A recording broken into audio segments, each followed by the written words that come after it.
সন্ত্রাসীদেরকে গ্রেপ্তার করতে হবে। আমাদের সামনে আমরা দেখতে পাচ্ছি আমরা চাইনিজ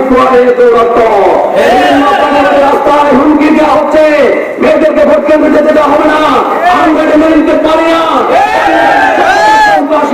তাদেরকে গ্রেপ্তার করে সকল রাজনৈতিক দলের জন্য নির্বাচন যাতে সুস্থ হয় তার ব্যবস্থা করতে হবে।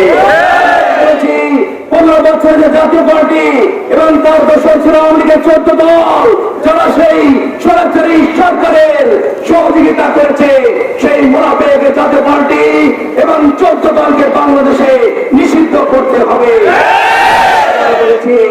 আপনারা যদি না পারেন জুলাই সনদ পেয়ার পদ্ধতি নির্বাচন আগামী দিনের জাতীয় নির্বাচনের সাথে জনগণের ম্যান্ডেট নেওয়ার জন্য দেন।